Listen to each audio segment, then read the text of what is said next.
Praise the Lord. ദൈവനാമം മഹത്വപ്പെടുമാറാകട്ടെ. അനുഗ്രഹിക്കപ്പെട്ട നല്ല ദിവസത്തിൽ ദൈവവചനവുമായി താങ്കളുടെ ഭവനങ്ങളിലേക്ക് കടന്നു വരുവാൻ സ്വർഗത്തിലെ ദൈവം നൽകിയ കൃപയ്ക്കായി കർത്താവിനെ സ്തുതിക്കുന്നു. ഓരോ ദിവസങ്ങളും ദൈവം നമുക്ക് ദാനമായി നൽകുന്നതാണ്. ഈ ലോകത്തിൽ നമുക്ക് വേണ്ടി പ്രാർത്ഥിക്കുന്ന ദൈവമക്കൾ ഉള്ളത് അനുഗ്രഹമാണ്. പ്രാർത്ഥിക്കുന്ന സഭ ഉള്ളത് അനുഗ്രഹമാണ്. പ്രാർത്ഥിക്കുന്ന കുടുംബമുള്ളത് ഒരു അനുഗ്രഹമാണ്.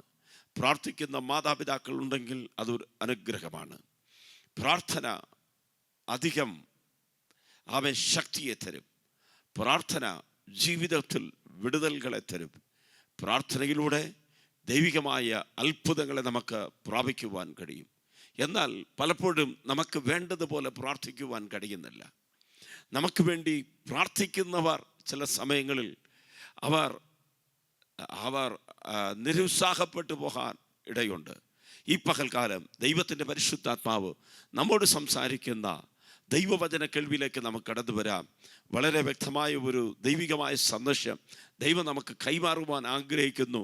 പ്രാർത്ഥനയെക്കുറിച്ച്, അതും യേശു നമുക്ക് വേണ്ടി ചെയ്ത പ്രാർത്ഥനയെക്കുറിച്ച് അവൻ പ്രാർത്ഥനയോടുകൂടെ ശ്രദ്ധിക്കുവാൻ എല്ലാവരെയും ആഹ്വാനം ചെയ്യുന്നു. ദൈവം നമ്മോട് സംസാരിക്കുമാറാകട്ടെ.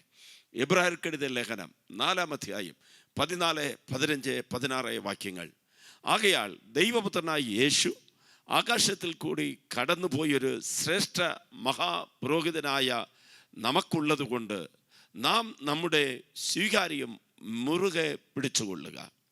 നമുക്കുള്ള മഹാപുരോഹിതൻ നമ്മുടെ ബലഹീനതകളിൽ സഹതാപം കാണിപ്പാൻ കഴിയാത്തവനല്ല, പാപം ഒഴികെ സർവത്തിലും നമുക്ക് തുല്യനായി പരീക്ഷിക്കപ്പെട്ടവനത്രേ നമുക്കുള്ളത്. അതുകൊണ്ട് കരുണ ലഭിപ്പാനും തത്സമയത്ത് സഹായത്തിനുള്ള കൃപ പ്രാപിപ്പാനുമായി നാം ധൈര്യത്തോടെ കൃപാസനത്തിൻ്റെ അടുത്ത് ചെല്ലുക. പ്രിയപ്പെട്ടവരെ, നമുക്കൊരു മഹാപുരോഹിതനുണ്ട്. പഴയ നിയമത്തിലെ പുരോഹിതന്മാർക്ക് ദൈവം വേർതിരിച്ച ചില ശുശ്രൂഷകളുണ്ടായിരുന്നു. ഒന്ന്, ജനത്തിനു വേണ്ടി ദൈവത്തോട് സംസാരിക്കുന്നവനാണ് പുരോഹിതൻ. 2, ജനത്തിനു വേണ്ടി പാപ നിവർത്തീകരണത്തിന് വേണ്ടി യാഗം അർപ്പിക്കുന്നവനാണ് മഹാപുരോഹിതൻ. അവൻ പാപമുള്ളവനാണ്. തൻ്റെ പാപത്തിന് വേണ്ടി പാപയാഗം അർപ്പിക്കണം, ജനത്തിനു വേണ്ടി പാപയാഗം അർപ്പിക്കണം. പുരോഹിതൻ, പ്രവാചകൻ എന്നുള്ള 2 തസ്തികകൾ ദൈവസഭയ്ക്ക് ദൈവം നൽകിയിരിക്കുകയാണ്. പഴയ നിയമത്തിൽ 2 പ്രധാനപ്പെട്ട ദൈവവേലയാണ്. ഒന്ന്, പുരോഹിതൻ. പുരോഹിതൻ എന്ന് പറഞ്ഞാൽ ദൈവത്തോട് മനുഷ്യന് വേണ്ടി സംസാരിക്കുന്നവൻ. എന്നാൽ പ്രവാചകൻ മനുഷ്യനോട് ദൈവത്തിന് വേണ്ടി സംസാരിക്കുന്നവൻ. ദൈവത്തിൻ്റെ ആലോചനകളും അരുളപ്പാടുകളും അറിയിക്കുന്നവനാണ് പ്രവാചകൻ. എന്നാൽ മനുഷ്യൻ്റെ പാപത്തിന് വേണ്ടി മനുഷ്യനെ ദൈവം നശിപ്പിക്കാതിരിക്കുവാൻ ഇടിവിൽ നിന്ന് പ്രാർത്ഥിക്കുന്ന ഒരു വ്യക്തിയാണ് പുരോഹിതൻ എന്ന് പറയുന്നത്. അവൻ പുരോഹിതന്മാരെ കർത്താവ് പഴയ നിയമത്തിൽ എഴുന്നേൽപ്പിച്ചു.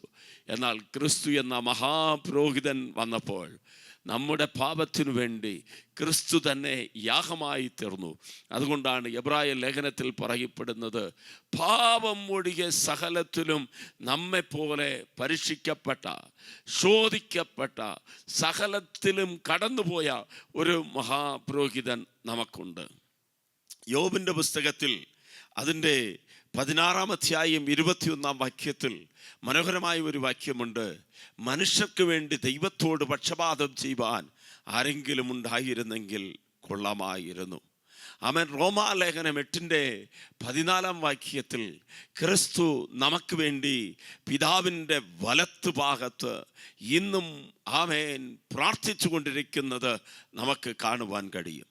നാം പലപ്പോഴും ചിന്തിക്കും, മരിച്ചുപോയവർ നമുക്ക് വേണ്ടി പ്രാർത്ഥിക്കുവാൻ കഴിയുമെന്ന്. ഇല്ല, മരിച്ചുപോയവർക്ക് നമുക്ക് വേണ്ടി പ്രാർത്ഥിക്കുവാൻ കഴിയത്തില്ല. കാരണം ഒരിക്കൽ മരിക്കുകയും പിന്നീട് ന്യായവിധിയുമാണ് മനുഷ്യർക്ക് നിയമിച്ചിരിക്കുന്നത്. മരിച്ചുപോയവർ അവർ നിത്യതയിലേക്ക് പോയി. അവർക്ക് നമുക്ക് പ്രാർത്ഥിക്കുവാനുള്ള അവകാശം ദൈവം നൽകിയിട്ടില്ല. എന്നാൽ എന്തുകൊണ്ട് ക്രിസ്തു പ്രാർത്ഥിക്കുന്നു? ക്രിസ്തു മരണത്തിൽ നിന്ന് ജീവനോടുകൂടെ എഴുന്നേറ്റ് എങ്ങനെ സ്വർഗത്തിൽ നിന്ന് ഇറങ്ങി വന്നോ അതുപോലെ സ്വർഗത്തിലേക്ക് പോയി പിതാവിൻ്റെ വലത്ത് ഭാഗത്ത് നമുക്ക് വേണ്ടി പക്ഷപാതം ചെയ്യുന്നു എന്ന് വളരെ വ്യക്തമായി ദൈവത്തിൻ്റെ വചനം പറയുന്നു. ഈ ലോകത്തിൽ മാതാപിതാക്കൾ മക്കൾക്ക് വേണ്ടി പ്രാർത്ഥിക്കും, മക്കൾ മാതാപിതാക്കൾക്ക് വേണ്ടി പ്രാർത്ഥിക്കാം, സഭയിലെ ശുശ്രൂഷകൻ വിശ്വാസികൾക്ക് വേണ്ടി പ്രാർത്ഥിക്കും. ആമേൻ. ഇങ്ങനെ സഹോദരങ്ങൾക്ക് വേണ്ടി പ്രാർത്ഥിക്കാം. പല വിധത്തിലുള്ള പ്രാർത്ഥനകൾ നാം വേദപുസ്തകത്തിൽ കാണുവാൻ കഴിയും.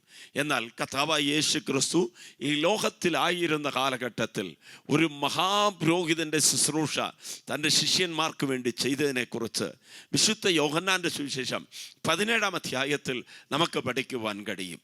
യോഹന്നാൻ്റെ സുവിശേഷം 17-ാം അധ്യായത്തിന് വേദ പണ്ഡിതാക്കൾ കൊടുക്കുന്ന ഒരു തലക്കെട്ട് ഹൈ പ്രീസ്റ്റ്ലി പ്രയർ എന്നാണ്. ഒരു മഹാപുരോഹിതൻ്റെ പ്രാർത്ഥന. യേശു വന്ന മഹാപുരോഹിതൻ തൻ്റെ ജനത്തിന് വേണ്ടി പ്രാർത്ഥിക്കുമ്പോൾ എങ്ങനെയാണ് പ്രാർത്ഥിക്കുന്നത്? ആ 17-ാം അധ്യായത്തിലെ 26 മനോഹരമായ വാക്യങ്ങൾ മുഴുവനും യേശു ക്രിസ്തു തൻ്റെ ശിഷ്യന്മാർക്ക് വേണ്ടി പ്രാർത്ഥിച്ച ഒരു പ്രാർത്ഥനയാണ്. അങ്ങനെയെങ്കിൽ ഇന്ന് സ്വർഗത്തിൽ നമുക്ക് വേണ്ടി പ്രാർത്ഥിക്കുന്ന യേശു പ്രാർത്ഥിക്കുന്ന പ്രയർ പോയിന്റ്സ് അല്ലെങ്കിൽ പ്രാർത്ഥനാ വിഷയങ്ങളാണ് അവിടെ പറയപ്പെട്ടിരിക്കുന്നത്. യേശു എന്തിനു വേണ്ടി പ്രാർത്ഥിക്കുന്നു എന്ന് കേൾക്കുവാൻ എത്ര പേർക്ക് താല്പര്യമുണ്ട്? ഈ ആമേൻ ഹല്ലേലൂയ സന്ദേശം തീരുന്നത് വരെ ശ്രദ്ധയോടുകൂടെ നിങ്ങൾ ശ്രദ്ധിക്കുന്നു എങ്കിൽ ദൈവത്തിൻ്റെ പരിശുദ്ധാത്മാവ് താങ്കളോട് സംസാരിക്കും. ആമേൻ. നമുക്കും ഒരു പ്രാർത്ഥനാ വീരനായി, പ്രാർത്ഥനാ പോരാളിയായി മാറുവാൻ കർത്താവ് സഹായിക്കുമാറാകട്ടെ. ഞാൻ 6 അല്ലെങ്കിൽ 7 പ്രാർത്ഥനകൾ യോഹന്നാൻ്റെ സുവിശേഷം 17-ാം അധ്യായത്തിൽ നിന്ന് കർത്താവ് പ്രാർത്ഥിച്ച വിഷയത്തിൽ നിന്ന് പറയുവാൻ ആഗ്രഹിക്കുകയാണ്. അതിൻ്റെ ആമേൻ യോഹന്നാൻ്റെ സുവിശേഷം 17-ാം അധ്യായത്തിൻ്റെ 11-ാമത്തെ വാക്യം, ഇനി ഞാൻ ലോകത്തിൽ ഇരിക്കുന്നില്ല, ഇവരോ ലോകത്തിലിരിക്കുന്നു, ഞാൻ നിന്റെ അടുക്കൽ വരുന്നു. പരിശുദ്ധ പിതാവേ, അവർ നമ്മെപ്പോലെ ഒന്നാകേണ്ടതിന് നീ എനിക്ക് തന്നിരിക്കുന്ന നിന്റെ നാമത്തിൽ അവരെ കാത്തുകൊള്ളണമേ. ഒന്നാമത്തെ പ്രാർത്ഥന യൂണിറ്റിക്ക് വേണ്ടി അല്ലെങ്കിൽ ഐക്യതയ്ക്ക് വേണ്ടി. ഈ ലോകത്തിൽ ക്രിസ്ത്യാനികൾ തമ്മിൽ ഐക്യതയില്ല, ഈ ലോകത്തിൽ സഭകളുടെ അകത്ത് ഐക്യതയില്ല, ദൈവദാസന്മാരിൽ ഐക്യതയില്ല, കുടുംബത്തിൻ്റെ അകത്ത് ഐക്യതയില്ല. ഒരു മനസ്സും ഐക്യതയുമില്ലാത്തിടത്ത് ദൈവത്തിന് പ്രവർത്തിക്കുവാൻ കഴിയത്തില്ല. വളരെ സ്നേഹത്തോട് ഈ സന്ദേശം കേൾക്കുന്ന പ്രിയപ്പെട്ടവരോട് പറയട്ടെ, നമ്മുടെ കുടുംബത്തിൽ ഐക്യത ഉണ്ടാകണം. ആമേൻ. 4 പ്രധാനപ്പെട്ട ഐക്യതകൾ ഞാൻ പറയാം. 1, നമുക്ക് ദൈവത്തോട് നല്ല കൂട്ടായ്മ ഉണ്ടാകണം. 2, കുടുംബത്തിൽ നല്ല കൂട്ടായ്മ ഉണ്ടാകണം. 3, സഭയിൽ കൂട്ടായ്മ ഉണ്ടാകണം. 4, നാം പാർക്കുന്ന സമൂഹത്തിൽ കൂട്ടായ്മ ഉണ്ടാകണം. 133-ാം സങ്കീർത്തനത്തിൽ ദാവീദ് പ്രകാരം പറയുന്നു, ഇതാ സഹോദരന്മാർ ഒത്തൊരുമിച്ച് പാർക്കുന്നത് എത്ര ശുഭവും മനോഹരവുമാകുന്നു. അതെ, സഹോദരന്മാർ ഒരുമിച്ച് പാർക്കുന്ന സ്ഥലം, കുടുംബമായി ആമേൻ 2-3 പേർ കൂടിയിരിക്കുന്ന സ്ഥലം, അതായത് കുടുംബത്തിൽ ഭാര്യ, ഭർത്താവ്, മക്കൾ ഒരുമിച്ചായിരിക്കുന്ന സ്ഥലത്തിൽ കർത്താവിൻ്റെ സാന്നിധ്യമുണ്ട്. സഭയിൽ 120 പേർ വന്നപ്പോൾ 120 മനസ്സോടല്ല അവരിരുന്നത്. 120 പേരും ഐക്യതയോടുകൂടെ ദൈവസന്നിധിയിൽ പ്രാർത്ഥിച്ചപ്പോൾ പരിശുദ്ധാത്മാവിൻ്റെ പ്രവൃത്തി വെളിപ്പെട്ടു. ഞാൻ ആഴമായി പ്രാർത്ഥിക്കുന്നു, വിശ്വസിക്കുന്നു, ഇതൊരു അന്ത്യകാലമാണ്. ഈ അന്ത്യകാലത്ത് പെന്തക്കോസ്ത് നാളിൽ പകർന്ന അതേ പരിശുദ്ധാത്മാവ് അന്ത്യകാലത്ത് സകല ജഡത്തിൻ്റെ മേലും എൻ്റെ ആത്മാവിനെ പകരുമെന്ന് പറഞ്ഞ കർത്താവ് ഈ അന്ത്യകാലത്ത് തൻ്റെ അഭിഷേകത്തെ അയക്കും. അതിനാവശ്യമായത് ഐക്യതയാണ്. ശത്രുവായ സാത്താൻ പലപ്പോഴും ഭിന്നതകൾ ഇടുവാൻ ആഗ്രഹിക്കുന്നു. കുടുംബത്തിൻ്റെ അകത്ത് സംശയങ്ങളിട്ട് ഭിന്നതകൾ കൊണ്ടുവരികയാണ്. സഭയ്ക്കകത്ത് ആരാ വലിയവനെന്നുള്ള മനോഭാവമെന്ന് ഞാൻ പറയുന്നത് എല്ലാവരും കേൾക്കണം. ഇവൻ പറഞ്ഞാൽ ഞാൻ എങ്ങനെ കേൾക്കുവാൻ കഴിയും? താഴ്മയില്ലാത്ത അനുഭവങ്ങൾ കൊണ്ടുവന്നിട്ട് ഭിന്നതകൾ ഇടുകയാണ്. ചിലർ പറയുന്നു ഞാൻ പൗലോസിൻ്റെ പക്ഷം, ചിലർ കേബയുടെ പക്ഷം, ചിലർ ക്രിസ്തുവിൻ്റെ പക്ഷമെന്ന് ഓരോരുത്തരും ഓരോരുടെ പക്ഷം മാറി നിൽക്കുകയാണ്. ദൈവത്തിൻ്റെ പ്രവർത്തി പ്രാർത്ഥനയ്ക്ക് അവിടെ സമയമില്ല, അവിടെ അനുവാദമില്ല. അതുകൊണ്ടാണ് കർത്താവ് യേശു ക്രിസ്തു തൻ്റെ ശിഷ്യന്മാർക്ക് വേണ്ടി പ്രാർത്ഥിച്ചു തുടങ്ങിയപ്പോൾ ഒന്നാമതായി പ്രാർത്ഥിച്ച വിഷയം ഐക്യതയ്ക്ക് വേണ്ടി, കൂട്ടായ്മയ്ക്ക് വേണ്ടി. എന്നെ ശ്രദ്ധിക്കുന്ന പ്രിയപ്പെട്ടവരെ, നമുക്കും ദൈവത്തിനും നല്ല കൂട്ടായ്മ ഉണ്ടെങ്കിൽ, ദൈവത്തോട് നല്ല ആത്മാർത്ഥമായ ബന്ധമുള്ള ഒരാൾക്ക് മാത്രമേ കുടുംബജീവിതത്തിൽ ബന്ധം കാക്കുവാൻ കഴിയത്തുള്ളൂ. കുടുംബത്തിൽ നല്ല ബന്ധമുള്ള ഒരു വ്യക്തിക്ക് മാത്രമേ സഭയിൽ നല്ല ഒരു കൂട്ടായ്മ ആചരിക്കുവാൻ കഴിയത്തുള്ളൂ. സഭയ്ക്കകത്ത് ദൈവദാസനും വിശ്വാസികളും തമ്മിൽ നല്ല ബന്ധമുള്ള സ്ഥലത്ത് മാത്രമേ സമൂഹത്തിൽ ഐക്യത കൊണ്ടുവരുവാൻ കഴിയത്തുള്ളൂ. നാം അന്യോന്യം സ്നേഹിക്കുന്നവരായിരിക്കണമെന്ന് ദൈവം ആഗ്രഹിക്കുന്നു. കൂട്ടായ്മ ഉണ്ടാകണമെങ്കിൽ ക്ഷമിക്കുന്ന ഹൃദയം ഉണ്ടാകണം. കൂട്ടായ്മ ഉണ്ടാകണമെങ്കിൽ വിട്ടുകൊടുക്കുന്ന സാഹചര്യങ്ങൾ ഉണ്ടാകണം. മിസ്അണ്ടർസ്റ്റാൻഡിങ് ഉണ്ടാകാൻ സാഹചര്യങ്ങളുള്ള ഈ ലോകത്ത് ദൈവത്തിൽ ആശ്രയിച്ച്, ദൈവത്തെ മാത്രം സ്നേഹിച്ച് നാം മുൻപോട്ട് പോയാൽ ആ ഐക്യത ദൈവം തരും. ഈ ഐക്യത ഉണ്ടാകണമെങ്കിൽ പല ഗോതമ്പ് മണികൾ പിരിഞ്ഞു കിടക്കുന്ന സ്ഥലത്ത് അത് ഉടയ്ക്കപ്പെട്ട്, നുറുക്കപ്പെട്ട്, പൊടിക്കപ്പെട്ട് ആ ഗോതമ്പിൻ്റെ അകത്ത് വെള്ളം ചേർത്ത് അത് പിശയപ്പെടുമ്പോൾ മാത്രമാണ് ചേർന്ന് വരുന്ന ഒരു കൂട്ടായ്മ രൂപപ്പെടുന്നത്. ഇതുപോലെ തന്നെ സ്വയം തകർക്കപ്പെടുക, സ്വയ വ്യക്തിത്വം തകർക്കപ്പെട്ട് നാം ക്രിസ്തു എന്ന ഒരേ ദേഹത്തോട്, ആ ക്രിസ്തുവിനോട് ചേരുമ്പോൾ, പരിശുദ്ധാത്മാവിൻ്റെ സാന്നിധ്യം നമ്മുടെ ജീവിതത്തിൽ വരുമ്പോൾ നമുക്കുള്ളിൽ ഐക്യത ഉണ്ടാകും. ഈ രാത്രിയിൽ, ഈ പകൽക്കാലം പ്രിയപ്പെട്ടവരെ, ഈ സന്ദേശം കേൾക്കുന്ന സ്ഥലത്ത് ദൈവസന്നിധിയിൽ പ്രാർത്ഥിക്കാമോ?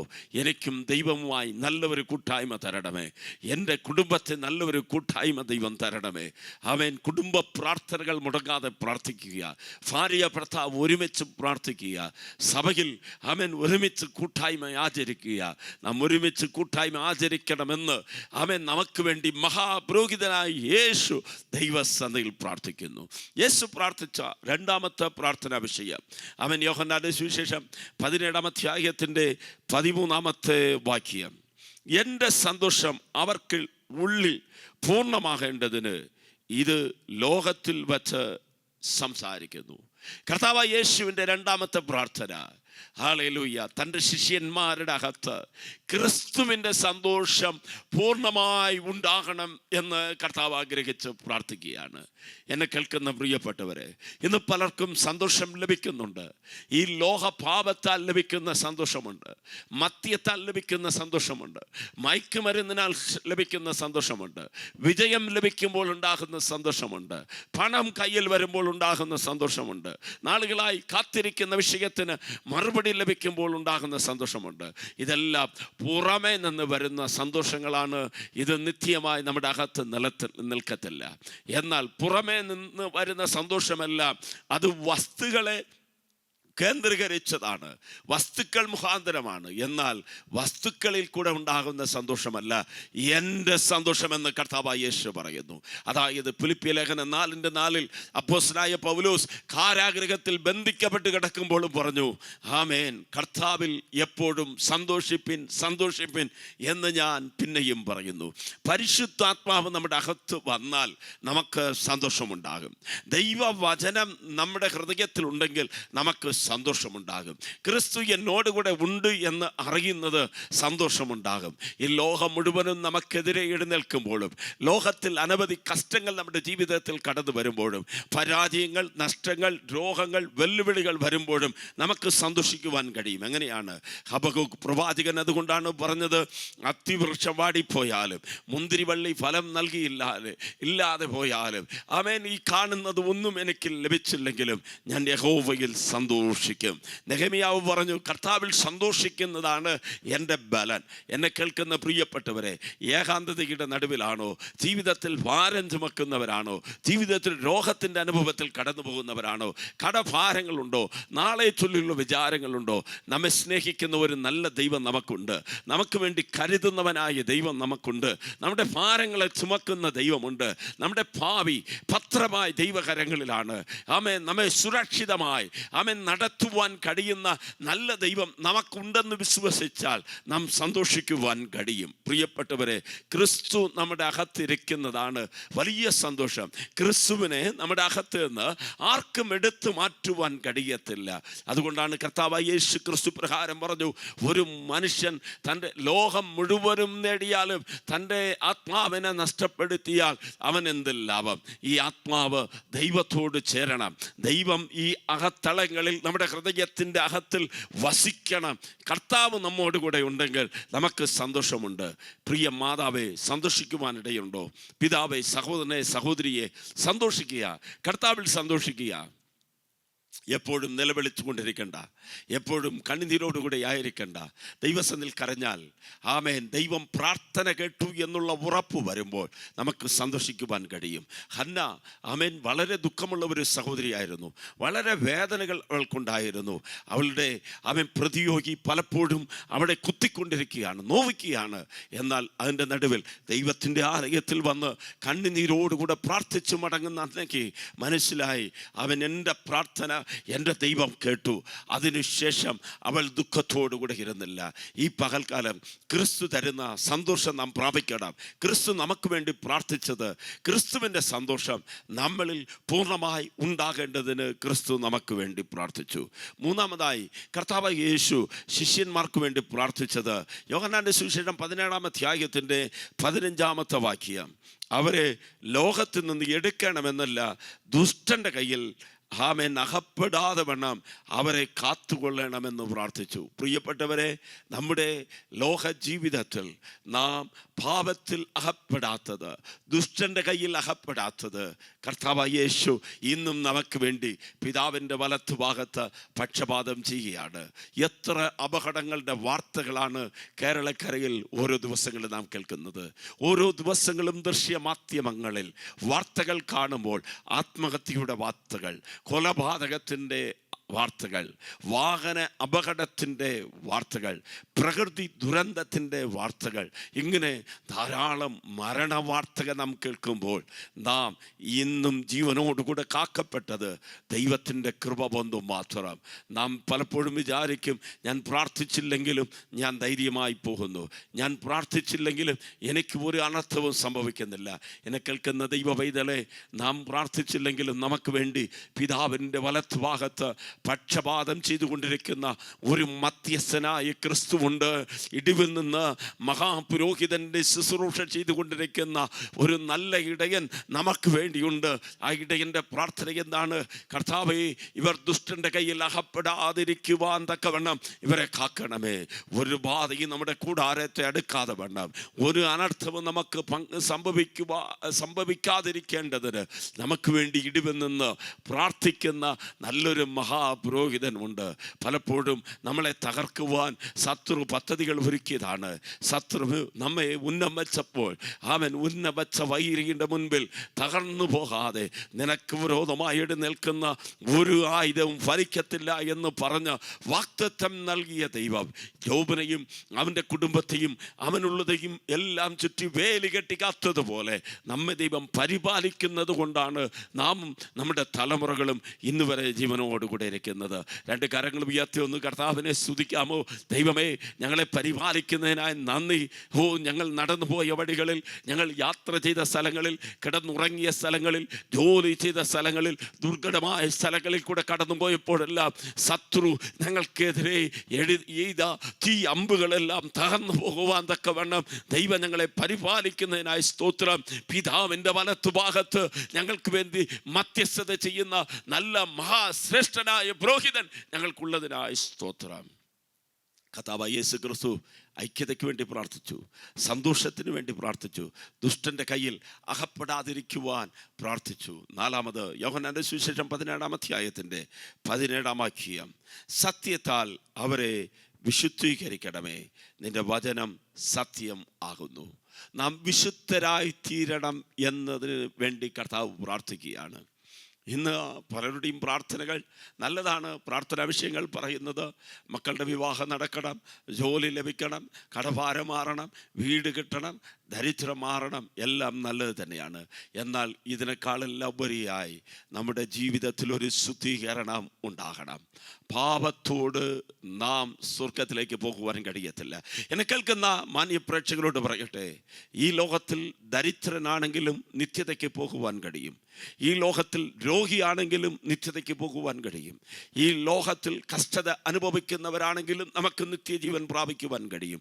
എന്നാൽ പാപത്തോട് ഒരിക്കലും നിത്യരാജ്യത്തിലേക്ക് പോകുവാൻ കഴിയത്തില്ല. അതുകൊണ്ടാണ് കർത്താവ് പ്രാർത്ഥിക്കുകയാണ്, കർത്താവേ അവരെ വിശുദ്ധീകരിക്കണമേ. എങ്ങനെ വിശുദ്ധീകരിക്കണം? സത്യത്താൽ നമ്മെ ശുദ്ധീകരിക്കുവാൻ ദൈവം ഈ ലോകത്ത് നൽകിയിരിക്കുന്ന 3 ഘടകങ്ങളുണ്ട്. ഒന്ന്, യേശു ക്രിസ്തുവിൻ്റെ രക്തം. യേശു ക്രിസ്തുവിൻ്റെ രക്തം സകല പാപങ്ങളെയും പൊക്കി നമ്മെ ശുദ്ധീകരിക്കും. അറുക്കപ്പെട്ട കുഞ്ഞാടാം യേശുവിൻ്റെ രക്തം നമ്മെ ശുദ്ധീകരിക്കുന്നു. 2, കർത്താവായ യേശുവിൻ്റെ വചനം. ഈ സത്യവചനം, വചനം നിങ്ങൾ അറിയും, വചനം നിങ്ങളെ സ്വാതന്ത്ര്യമാക്കുമെന്നാണ് ദൈവവചനം പറയുന്നത്. 3, പരിശുദ്ധാത്മാവ്.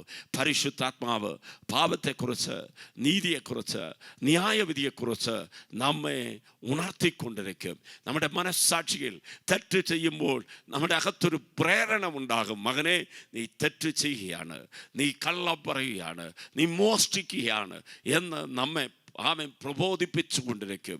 പലരും തെറ്റ് ചെയ്യുമ്പോൾ വീണ്ടും വീണ്ടും ആവർത്തിക്കുമ്പോൾ ദൈവം നമ്മെ വിട്ട് അകന്നു പോവുകയാണ്. ഇല്ല, പിതാവിൻ്റെ വലത്ത് ഭാഗത്തിരുന്ന് കർത്താവ് യേശു ക്രിസ്തു പ്രാർത്ഥിക്കുന്നു, കർത്താവേ സത്യത്താൽ അവരെ ശുദ്ധീകരിക്കണമേ. സത്യ വചനത്താൽ. വചനം വായിക്കണം, വചനം ധ്യാനിക്കണം, വചനം ശ്രദ്ധിക്കണം, വീണ്ടും വീണ്ടും ആവർത്തിച്ച് വായിക്കണം. ഈ വചനം വായിക്കുമ്പോൾ നമ്മുടെ കുറവുകളെ കാണിക്കുന്ന ഒരു കണ്ണാടി പോലെ ആ വചനം നമ്മോട് സംസാരിക്കും. പ്രിയപ്പെട്ടവരെ, വചനം വായിക്കുന്ന ശീലം നമുക്ക് ദൈവം നൽകുമാറാകട്ടെ. 119-ാം സങ്കീർത്തനത്തിൽ ദാവീദ് പ്രകാരം പറഞ്ഞ 9-ാം വാക്യം, ആമേൻ, യൗവനക്കാരൻ തൻ്റെ വഴികളെ ശുദ്ധീകരിക്കുന്നത് എങ്ങനെ? ആമേൻ, തൻ്റെ നടപ്പ് അവൻ ക്രമീകരിക്കുന്നത് എങ്ങനെ? നിൻ്റെ വചനപ്രകാരം. അതെ, നിൻ്റെ വചനം എൻ്റെ കാലിന് ദീപവും എൻ്റെ പാതയ്ക്ക് പ്രകാശവുമായിരിക്കുന്നു. വചനത്തിൽ ഉറപ്പോടുകൂടെ നിൽക്കുവാൻ ദൈവം നമ്മെ സഹായിക്കുമാറാകട്ടെ. 5-മതായി, യേശു ക്രിസ്തു അവർക്ക് വേണ്ടി പ്രാർത്ഥിച്ചതായ വിഷയം. എൻ്റെ 23-ാമത്തെ വാക്യം, ആമേൻ, നാം സാക്ഷ്യമുള്ളവരായി ജീവിക്കണം. ഹല്ലേലൂയ. ഒരു ഭക്തൻ ഇപ്രകാരം പറഞ്ഞു, നമ്മുടെ പണം നഷ്ടപ്പെട്ടാൽ നമ്മുടെ ജീവിതത്തിൽ ആമേൻ അത് തിരിച്ചു ലഭിക്കും. 2, നമ്മുടെ ആരോഗ്യം നഷ്ടപ്പെട്ടാൽ നമ്മുടെ ജീവിതത്തിൽ ഏതാണ്ട് ഒരു ഭാഗം നഷ്ടപ്പെട്ടിട്ടുണ്ട്, അതും തിരിച്ചു ലഭിക്കും. എന്നാൽ നമ്മുടെ സാക്ഷ്യം നഷ്ടപ്പെട്ടാൽ we lost everything. If you lost your finance, you lost something. If you lost your health, you lost something. But if you lost your testimony, you lost everything. നമ്മുടെ സാക്ഷ്യം നഷ്ടപ്പെട്ട് കളയരുത്. വളരെ ശ്രദ്ധിക്കുക. കർത്താവായ യേശു ക്രിസ്തു തൻ്റെ ശിഷ്യന്മാർക്ക് വേണ്ടി പ്രാർത്ഥിച്ചപ്പോൾ വളരെ പ്രധാനപ്പെട്ട ഒരു പ്രാർത്ഥനയാണ് 23-ാമത്തെ വാക്യം. കർത്താവേ, ലോകത്തിൽ അവർ സാക്ഷ്യമുള്ളവരായി ജീവിക്കണം, അവർ ഐക്യത്തിൽ തികഞ്ഞവരായി നിൽക്കണം, അവർ ലോകത്തിൽ നിൽക്കുമ്പോൾ ക്രിസ്തുവിനെ പ്രതിഫലിക്കുന്നവരായി നിൽക്കണമെന്ന് മനുഷ്യർ സാക്ഷ്യമുള്ള ജീവിതം ചെയ്യണം. അതിനുവേണ്ടി കർത്താവ് പ്രാർത്ഥിച്ചു. പ്രിയപ്പെട്ടവരെ, പരിശുദ്ധാത്മാവ് നമ്മുടെ മേൽ വരുമ്പോൾ നാം ശക്തി പ്രാപിക്കും. എന്തിന് ഈ ശക്തി പ്രാപിക്കുന്നത്? മറ്റുള്ളവരെ തല്ലുവാനും കൊല്ലുവാനും വേണ്ടിയാണോ? അല്ല. കർത്താവ് നമുക്ക് ശക്തി തരുന്നത് സാക്ഷ്യമുള്ള ജീവിതം ചെയ്യുവാൻ. ഏത് മേഖലകളിലും ക്രിസ്തുവിനെ ഉയർത്തണം. ക്രിസ്ത്യാനി എന്ന് പറഞ്ഞാൽ ആര്? ക്രിസ്തു അകത്തുള്ളവനാണ് ക്രിസ്ത്യാനി. ഒരു ദൈവദാസൻ ഇപ്രകാരം ഒരു അനുഭവം പറഞ്ഞു. അദ്ദേഹം ഓസ്ട്രേലിയ എന്ന ആ ദേശത്തിലേക്ക് കടന്നുപോയി. ഒരു പാർക്കിൽ അദ്ദേഹം നിൽക്കുമ്പോൾ ചിലരെ കണ്ടു. ഒരു മനുഷ്യനെ കണ്ടപ്പോൾ അദ്ദേഹത്തോട് ചോദിച്ചു, താങ്കളുടെ പേരെന്താണ്? അദ്ദേഹം പറഞ്ഞു, എൻ്റെ പേര് ജോൺ. ഉടനെ ചോദിച്ചു, താങ്കൾ ക്രിസ്ത്യാനിയാണോ? അദ്ദേഹം പറഞ്ഞു, ഞാൻ ക്രിസ്ത്യാനി അല്ല. എന്തുകൊണ്ട് താങ്കൾ ക്രിസ്ത്യാനിയല്ല? പേര് ക്രിസ്ത്യാനിയാണല്ലോ. അദ്ദേഹം പറഞ്ഞു, ഞാൻ പള്ളി പോകത്തില്ല, ഞാൻ പാപിയാണ്, ഞാൻ ബൈബിൾ വായിക്കത്തില്ല, ഞാൻ പ്രാർത്ഥിക്കത്തില്ല, പിന്നെ എങ്ങനെയാണ് ഞാൻ ക്രിസ്ത്യാനി? ഇന്ന് പലരും പേര് കൊണ്ട് ക്രിസ്ത്യാനിയാണ്. എന്നാൽ ക്രിസ്ത്യാനി എന്ന് പറഞ്ഞാൽ ആരാ? ക്രിസ്തു അകത്തുള്ളവനാണ് ക്രിസ്ത്യാനി. സാക്ഷ്യമുള്ള ജീവിതം ഏറ്റവും പ്രധാനമാണ്. ദൈവ പൈതലെ, നല്ല സാക്ഷ്യമുള്ളവരായി തീരുവാൻ ദൈവം നമുക്ക് വേണ്ടി പ്രാർത്ഥിക്കുകയാണ്. കർത്താവായ യേശു പിതാവിൻ്റെ വലത്തുഭാഗത്ത് നമുക്ക് വേണ്ടി പ്രാർത്ഥിച്ചു കൊണ്ടിരിക്കുന്നു. 6ാമത്തെ വിഷയത്തിലേക്ക് ഞാൻ കടന്നു വരാം. 17-ാം അധ്യായത്തിൻ്റെ 24-ാമത്തെ വാക്യം. പിതാവേ, നീ ലോക സ്ഥാപനത്തിന് മുൻപേ എന്നെ സ്നേഹിച്ചിരിക്കുന്നത് കൊണ്ട് എനിക്ക് നൽകിയ മഹത്വം നീ എനിക്ക് തന്നിട്ടുള്ളവർ കാണേണ്ടതിനും ഞാനിരിക്കുന്ന ഇടത്ത് അവരും എന്നോട് കൂടെ ഇരിക്കണം എന്ന് ഞാൻ ഇച്ഛിക്കുന്നു. എത്ര മനോഹരമായ പ്രാർത്ഥന! യേശു 6ാമതായി പ്രാർത്ഥിച്ചത്, കർത്താവേ, എൻ്റെ ശിഷ്യന്മാർ ഈ ലോകത്തിലുള്ളവരല്ല, ഈ ലോകത്തിൽ ഇരിക്കുന്നവരാണെങ്കിലും ഒരു ദിവസമാകുമ്പോൾ അവർ എൻ്റെ കൂടെ ഇരിക്കണം, നിത്യജീവൻ പ്രാപിക്കണം. പ്രിയപ്പെട്ടവരെ, 6 പ്രാർത്ഥനകൾ ഞാൻ പറഞ്ഞു. 1 ഐക്യത്തിന് വേണ്ടിയുള്ള പ്രാർത്ഥന, 2 സന്തോഷത്തിനുള്ള വേണ്ടിയുള്ള പ്രാർത്ഥന, 3 ദുഷ്ടൻ്റെ കയ്യിൽ നിന്ന് കാക്കണം എന്നുള്ള പ്രാർത്ഥന, 4 ശുദ്ധീകരണം വിശുദ്ധീകരണത്തിന് വേണ്ടിയുള്ള പ്രാർത്ഥന, 5 സാക്ഷ്യമുള്ള ജീവിതത്തിന് വേണ്ടിയുള്ള പ്രാർത്ഥന. 6 അവൻ ജീവിതത്തിൽ എല്ലാം നേടിയാലും ദൈവത്തോടുകൂടെ ഇരിക്കണം. യോഹന്നാന്റെ സുവിശേഷം 14-ാം അധ്യായം 1 മുതൽ ഉള്ള വാക്യങ്ങളിൽ, നിങ്ങളുടെ ഹൃദയം കലങ്ങിപ്പോകരുത്, ദൈവത്തിൽ വിശ്വാസമുള്ളവരായിരിപ്പിൻ, എന്നിൽ വിശ്വാസമുള്ളവരായിരിപ്പിൻ എന്ന് പറഞ്ഞിട്ട് കർത്താവ് പറഞ്ഞു, ഞാൻ പോയി നിങ്ങൾക്ക് വേണ്ടി ഒരു സ്ഥലം ഒരുക്കുന്നു. സ്ഥലം ഒരുക്കിയതിന് ശേഷം ഞാൻ ഇരിക്കുന്ന സ്ഥലത്ത് നിങ്ങളും ഇരിക്കേണ്ടതിന് ഞാൻ വന്ന് നിങ്ങളെ ചേർത്തുകൊള്ളും. എത്ര മനോഹരമായ വാക്യം! കർത്താവായ യേശു ക്രിസ്തു പിതാവിൻ്റെ വലത്തുഭാഗത്ത് നിന്ന് ഇന്നും പ്രാർത്ഥിക്കുകയാണ്, നാം നിത്യജീവൻ പ്രാപിക്കണമെന്ന്. പ്രിയപ്പെട്ടവരെ, നിത്യജീവന് വേണ്ടി ഒരുങ്ങാം, നിത്യരാജ്യത്തിന് വേണ്ടി ഒരുങ്ങാം. കർത്താവിൻ്റെ വരവ് അസന്നമായിരിക്കുന്ന ഈ കാലഘട്ടങ്ങളിൽ കർത്താവിൻ്റെ വരവിൽ എടുക്കപ്പെടുവാൻ നമുക്ക് വേണ്ടി പിതാവിൻ്റെ വലത്തുഭാഗത്ത് നിന്ന് കർത്താവായ യേശു പ്രാർത്ഥിക്കുകയാണ്. 6ാമത്, ഇന്നും ആമേൻ നമുക്ക് വേണ്ടി നിത്യജീവന് വേണ്ടി പ്രാർത്ഥിക്കുന്നു. 7 പരിശുദ്ധാത്മാവിനെ നാം പ്രാപിക്കണം എന്ന് കർത്താവ് പ്രാർത്ഥിക്കുകയാണ്. നമുക്ക് വേണ്ടി പക്ഷപാതം ചെയ്യുന്ന ഒരു മഹാപുരോഹിതനുണ്ട്. യേശുവിൻ്റെ പ്രാർത്ഥന പോലെ നമുക്കും പ്രാർത്ഥിക്കാം. യേശുവിൻ്റെ വരവിൽ അവനോടുകൂടെ എടുക്കപ്പെടാം, ഒരു നിത്യ ജീവിതം പ്രാപിക്കാം. അതിനുവേണ്ടി സ്വർഗത്തിലെ ദൈവം നമ്മെ സഹായിക്കുമാറാകട്ടെ. ഈ സന്ദേശം കേട്ട എല്ലാ പ്രിയപ്പെട്ടവരെയും ദൈവം അനുഗ്രഹിക്കുമാറാകട്ടെ. ഈ സന്ദേശം മുഖാന്തരം നിങ്ങൾ അനുഭവിക്കുന്ന നന്മകളെ നിങ്ങൾ വിളിച്ചു പറയുവാൻ മറക്കരുത്. അവൻ സാക്ഷ്യങ്ങൾ പറയുക, അവൻ ജീവിതത്തിലുള്ള പ്രാർത്ഥനാ വിഷയങ്ങൾ പറയുക. ഞങ്ങളോടൊപ്പം ഒരുമിച്ച് പ്രാർത്ഥിക്കുന്ന ധാരാളം ദൈവമക്കളുണ്ട്. ഞങ്ങൾ നിങ്ങൾക്ക് വേണ്ടി പ്രാർത്ഥിക്കുന്നു. ഈ TV പ്രോഗ്രാം കാണുന്ന ഓരോ ജീവിതങ്ങൾക്കും വേണ്ടി ഇടിവിൽ നിന്ന് പ്രാർത്ഥിക്കുന്ന ദൈവമക്കളുണ്ട്. നമുക്ക് ഒരുമിച്ച് പ്രാർത്ഥിക്കാമോ? ഈ പകൽക്കാലം എന്തെങ്കിലും വിഷയങ്ങളുണ്ടെങ്കിൽ ഒരുമിച്ച് നമുക്ക് പ്രാർത്ഥിക്കാം. എന്നെ കേൾക്കുന്ന പ്രിയപ്പെട്ടവരെ, നമുക്ക് വേണ്ടി പ്രാർത്ഥിക്കുന്ന ഒരു മഹാപുരോഹിതനുണ്ട്. യേശു താങ്കൾക്ക് വേണ്ടി ഇന്നും പ്രാർത്ഥിക്കുന്നു, ഇടിവിൽ നിൽക്കുന്നു. നമുക്ക് പ്രാർത്ഥിക്കാം. സ്നേഹവാനായ ഞങ്ങളുടെ നല്ല ദൈവമേ, അനുഗ്രഹിക്കപ്പെട്ട ഈ പകൽക്കാലം കേൾക്കപ്പെട്ട വചനത്തിനായി സ്തോത്രം. ദൈവശബ്ദം ഞങ്ങളുടെ ജീവിതത്തെ രൂപാന്തരപ്പെടുത്തട്ടെ. ഐക്യതയില്ലാത്ത കുടുംബങ്ങളിൽ, ക്രിസ്തുവോട് ദൈവത്തോട് ഐക്യതയില്ലാത്തവർക്ക്, ദൈവസഭയോട് ദൈവദാസന്മാരോട് ഐക്യതയില്ലാത്തവർക്ക് ആ കൂട്ടായ്മ ഉണ്ടാകുവാൻ പ്രാർത്ഥിക്കുന്നു. കർത്താവേ, ഹൃദയത്തിൽ വേദന, നിരാശ, അവൻ ഇതിൽ അകപ്പെട്ട് കിടക്കുന്നവ സന്തോഷിക്കുവാൻ, സന്തോഷം പ്രാപിക്കുവാൻ പ്രാർത്ഥിക്കുന്നു. ദുഷ്ടൻ്റെ ഗണികളിൽ നിന്ന് ജനത്തെ ദൈവം വിടുവിക്കണമേ എന്ന് പ്രാർത്ഥിക്കുന്നു. വിശുദ്ധ ജീവിതം ചെയ്യുവാൻ കഴിയാതെ സത്യം വിട്ടു നടക്കുന്നവർ സത്യത്തിലേക്ക് മടങ്ങി വരുവാൻ പ്രാർത്ഥിക്കുന്നു. കർത്താവേ, നല്ല സാക്ഷ്യമുള്ള ജീവിതം ചെയ്യേണ്ടതിന് ഞങ്ങൾ പ്രാർത്ഥിക്കുന്നു. നിത്യജീവൻ പ്രാപിക്കുവാൻ ഇടിവിൽ നിൽക്കുന്നു. കർത്താവേ, ദൈവം ഞങ്ങൾക്ക് വേണ്ടി പിതാവിൻ്റെ വലതുഭാഗത്ത് കർത്താവായ യേശു ഇന്നും ആമേൻ മഹാപുരോഹിതനായി നിന്ന് മധ്യസ്ഥത ചെയ്ത് പ്രാർത്ഥിക്കുമ്പോൾ ഞങ്ങളും ആ നിത്യജീവിതം പ്രാപിക്കുവാൻ ദൈവം സഹായിക്കും. രോഗികളെ സൗഖ്യമാക്കണം. പലവിധമായ വിഷയങ്ങളുടെ നടുവിൽ, നീറിപ്പുകയുന്ന വിഷയത്തിൻ്റെ നടുവിലായിരിക്കുന്ന ജനത്തെ ദൈവം വിടുവിക്കണം. എല്ലാ പ്രതികൂലങ്ങളും മാറട്ടെ. ജനത്തെ ദൈവം അനുഗ്രഹിച്ചാട്ടെ. പിതാവിൻ്റെയും പുത്രൻ്റെയും പരിശുദ്ധാത്മാവിൻ്റെ നാമത്തിൽ സന്ദേശം കേട്ട എല്ലാ പ്രിയപ്പെട്ടവരെയും അനുഗ്രഹിക്കുന്നു. ദൈവനാമ മഹത്വത്തിനായി ഉപയോഗപ്പെടുത്തും. കൃപ കൂടെ ഇരിക്കട്ടെ. യേശുവിൻ്റെ തന്നെ നാമത്തിൽ പ്രാർത്ഥിക്കുമ്പോൾ ദയതോന്നി കേൾക്കണം നല്ല പിതാവേ. ആമേൻ. ദൈവം താങ്കളെ അനുഗ്രഹിക്കട്ടെ. God bless you.